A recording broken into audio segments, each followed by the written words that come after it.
This is going to sound so pathetic, but I'm going to share this. I threw my back out sleeping. Okay. And so I think that only other 50-year-olds, and maybe only a few of those, can relate to what I'm talking about. But my back has been popping in and popping out all week. What happens? You get into your 50s, and then all the things that you think that you could do physically, many things you cannot do. And so I just been through this weird week of literally I will like get up, I'll be like, hey, I think I'm good. And then I'll be like, whoa, wait, hold on a second. I don't think so. And then, and then like all day. Are you a chiropractor guy? Have you been to chiropractor?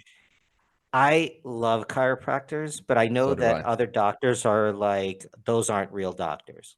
And chiropractors say the same thing about pill doctors.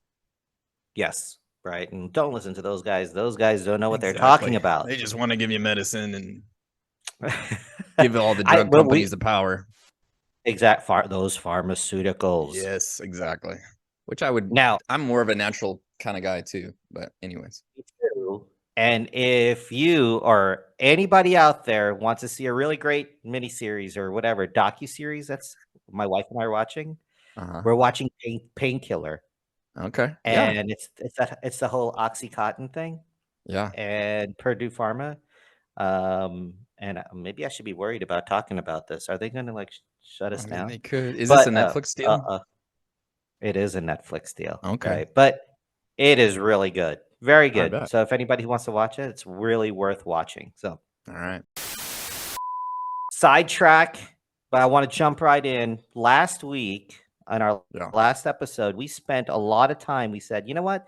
Let's take some time and we're going to go through 10 terms that we think are important for everybody to know. And for me, it was you teaching me what these terms are. And some of them I knew and some of them I didn't, right? And so we had an opportunity to go through them, and we had a list of 10. And because we don't really keep track of what we're talking about, rather than stopping at 5, right? We gave everyone a bonus. You gave me a bonus, and we did 6. Okay. It's either we didn't know how to stop or we don't know how to count. I'm not exactly sure which. It's probably both. Which reason it is that we made it to 6. Probably both. Yeah. So very quickly, I just want to take a pause here and say, hey, let's talk about, or let me just go through the terms that we talked about last week. Good idea. Recap. Thank you. Recap. We talked about cryptocurrency, right? Very quick, 10 seconds. Cryptocurrency. Andrew. Cryptocurrency is digital money that is not run by a central bank. Great. All right. So maybe I'll just leave it to like 10 words. No, or less. Blockchain. Blockchain is the underlying technology that runs crypto, and it's basically a big ledger system. Great. Bitcoin. Bitcoin is the big behemoth crypto that was started by Satoshi Nakamoto in 2009 as basically a rebound from the financial crisis, and it's still going today. It has the largest market cap, and it's gonna keep going up and up and up and up to infinity. Great. Decentralization. The opposite of centralization, such as a central bank where you put all your money in. And decentralized is something like a Bitcoin that is a network of computers anybody can run, and it's just run by code. Fiat currency. Fiat. Quick. Do you remember what fiat is? You tell me. It's an Italian car maker. Yes, it is. Beautiful cars. No. Thank you.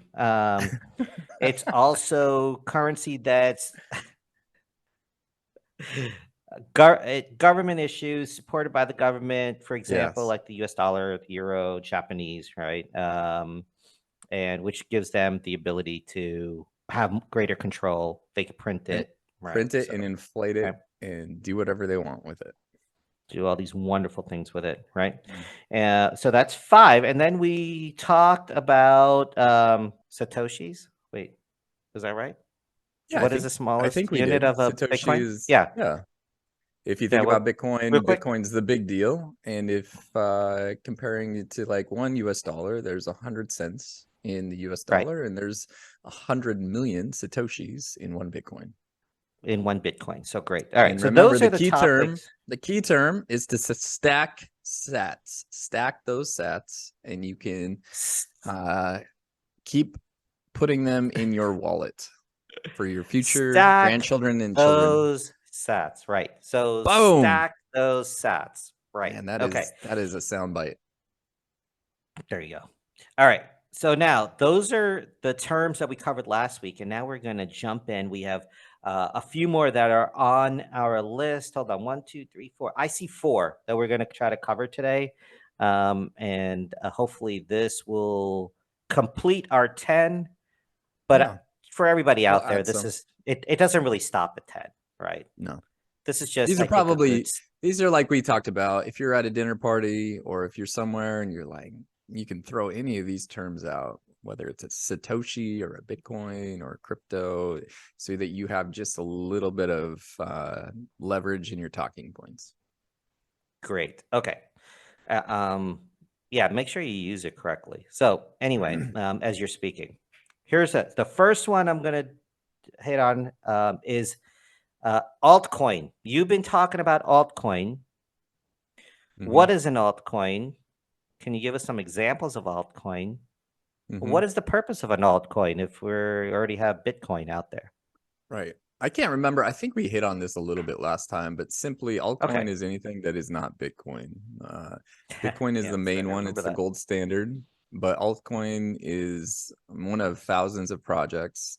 Like if you look at something very key between Bitcoin and Ethereum, which is the second largest market cap coin, oftentimes people call Ethereum like the oil to Bitcoin's gold. Ethereum runs something called smart contracts. You can do all kinds of things with Ethereum, but Ethereum has a CEO. His name is Vitalik, and he built Ethereum and he kind of controls it. And so it's not truly decentralized, it's centralized.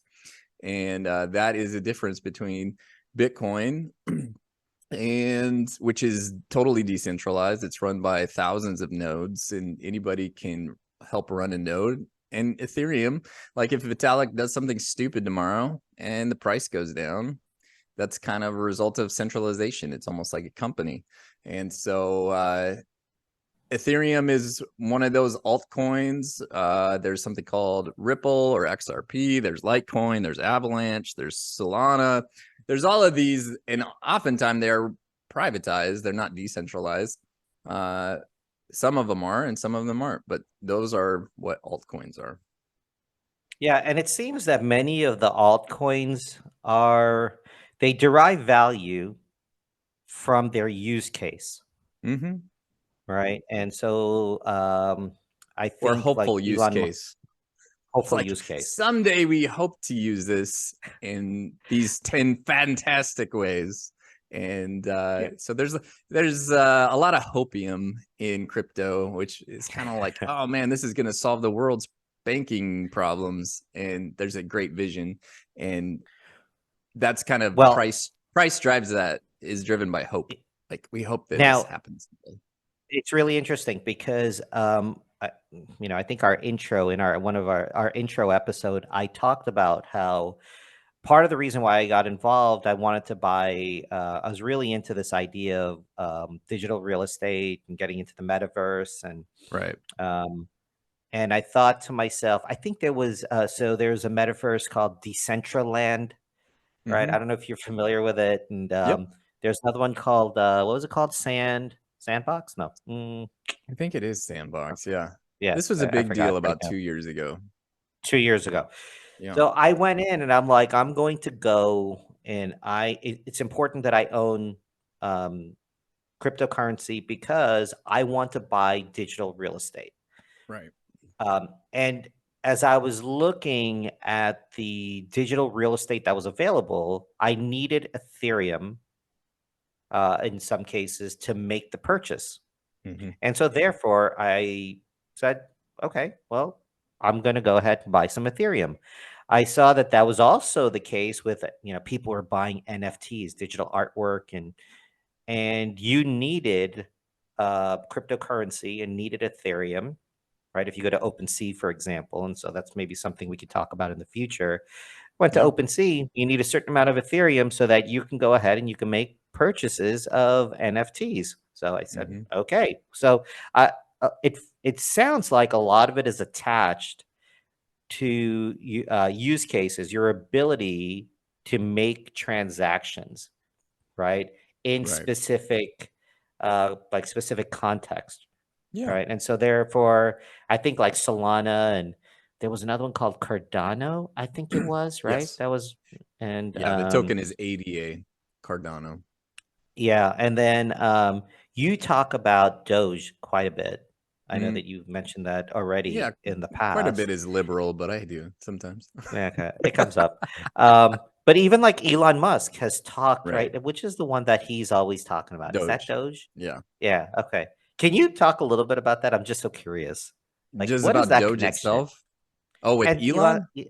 yeah, and I'm like because he adds certain amount of credibility to some of the stuff, right? it is interesting, right? Because and it's almost pop culture in itself, and there's layers to it. But Elon is like I think it kind of talks like really looks at and examines our entire world, that we have so many like really private company owners and billionaires that can kind of move the needle on almost like their own governments, you know. And so Elon gets behind something like a Doge, which is in general a meme. It was created as a meme.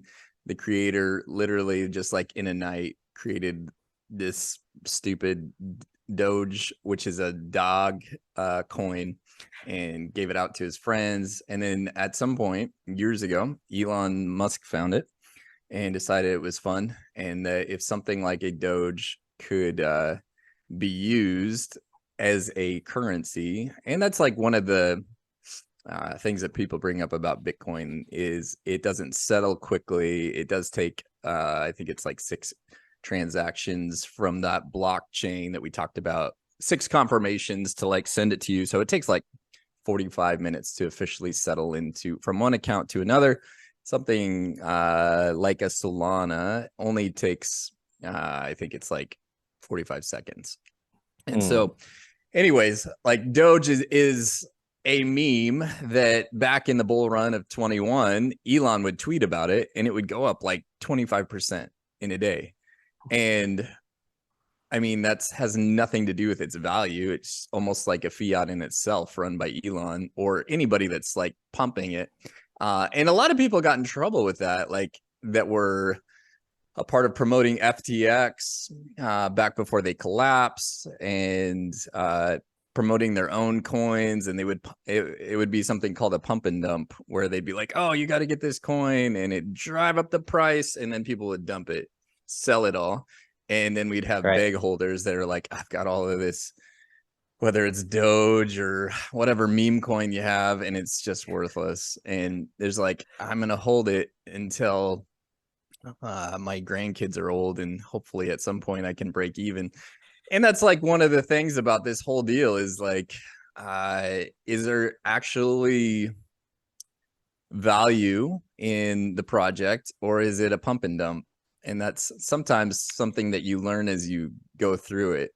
And I So know we all have some of those bumps and bruises from understanding that, but yeah, I that's I a will little tell bit you about that. though, I will tell you though, that is my plan with Shiba Inu, that Well, I'm gonna hold it speaking until of things we we talk a create lot about, generational wealth Shiba through Inu. the Shibu. That But is my strategy. yeah, and I mean, maybe that would be something fun to look at, like in future conversations. But if you look at the top 10 altcoins since like 2010, they change out like on the year, like from a Mm, market cap perspective. Of there's projects from like 6 7 years ago that were in the top 10 the entire year that are no longer even exist. And mm. so it's really important to like see, hey, what is standing the test of time? Something like Bitcoin that's been number one the entire time. And sometimes people talk about like back in 21, there was a big conversation around Ethereum and something they would call the flippening. Like Ethereum was going to flip the market cap of Bitcoin and become the number one crypto in the whole space.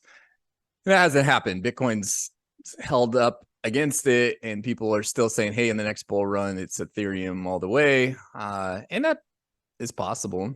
Ethereum can be used for a lot more things than Bitcoin. But if we are talking about store of value, I think Bitcoin is that major asset that has held the test of time, and it's only been 14 years since it's been invented. So, I mean, we're not talking about something. Go ahead. Yeah, go for it. Now, I was going to say that it almost sounds like, and if you're looking at it from, someone who's coming at it from a traditional background, right, at this, if we're going to try to draw a parallel, I guess it would be thinking of blue chip stocks versus like penny stocks, right? Exactly. Like, you're exactly so right. it's like, yeah, so Bitcoin, right, would be that blue chip right now. And then what we have is, like Shiba Inu would be a penny stock. Yeah. Right. And so I think today, like maybe I own 10 million. I don't even know. Right. Who knows what it is right now? Dollars. Is that what you're saying? And it'd be great. The day it becomes a dollar, man, I will consider myself one of the smartest people I know. But until then, I will continue to be not so smart, right? Sure. When it comes to this stuff. Anyway, but I think that's probably a good example, right? If we were going to try to draw some parallels, yeah, it really to help is people to understand this, right? And I mean, like if you're in it for get rich quick, like Bitcoin is going to do well. It's the blue chip. It's like owning an apartment building in New York City. Like it's probably in a nice neighborhood is probably a really good idea. Is it possible that Shiba or Doge or the next whatever coin shoots up 500x? Yeah, it definitely is. And it's going to happen. But do you know which one that is? Are you going to be buying it at the right time? And the beauty of Bitcoin is it just does keep going up. Now, it doesn't, the multiplier over years is going down. It shot up 100x, and then it shot up 30x, and then it shot up 5x. And in the last bull run, I think it was 6x. And so probably the next bull run could be 2x. But if it goes from a high point of 65,000 to $130,000 a coin, like that's still pretty awesome. And people will be like, awesome. Oh, it only 2x'd. Get in something that at least 10x is. Okay. Right. But you're not gonna like be pumped and then dumped on your Bitcoin. Like it's gonna be around. And so that's kind of there are probably a lot of people out there who are, who play the stock market, and they were saying, man, I wish I bought Apple when. I wish I had. Listen, in 1998 or 99, whenever like Amazon IPO'd, right? People, I remember that and thinking to myself, I think it had gone up to like, after the initial offering, it went up to like $30. And I'm like, I'm early in my career. I'm like, it's too high. I don't think it's going to do anything. But if I had bought at that time, right. Yeah. I would be so happy today. I mean, what's that, 25 years ago? Right? That's like probably about 25 years ago. And we're talking about where it is today. Yeah. Where do we think Bitcoin's going to be 25 years from now? Right. So I think that is having that really, really long view. Right. And so anyway, so really good. I know we touched on Bitcoin. Ethereum is probably the big boy on the block when it comes to the altcoins. Yep. And then you have all these other ones that are positioning themselves and attaching themselves to opportunities where there's a use case. And out of that, if it's useful, it's harder to kill it, right? Like it's going to continue to have value. And I think that's where a lot of these other ones fall. And as new ideas are coming out, as people are out there seeing business opportunities, who knows how these altcoins are going to be used in the future, right? So Yeah. I think that's exciting and it's important for us to know about. A lot of stuff today, and I feel like we went really deep in a few areas here. But so today we talked about altcoin. Sorry, if you want to deep dive into just some of these very basic things from a crypto perspective, but pretty deep on maybe your normie, just whatever level, it's good to hear and think about and talk about. I love it, man. Well, again, had a great time with you today. You know, we touched on so much stuff. I learned a lot. And for everybody out there who watched it, I hope they learned a lot. I hope they subscribe to our channel. And like, subscribe, share it with your friends. Do the thing you got to do. Exactly. Hopefully that, everybody out there will come and check us out next week. Boom. Thanks, guys. Yeah. All right, man. Have a great day. See ya. You are listening to HardKnock Crypto. New episodes drop every Friday.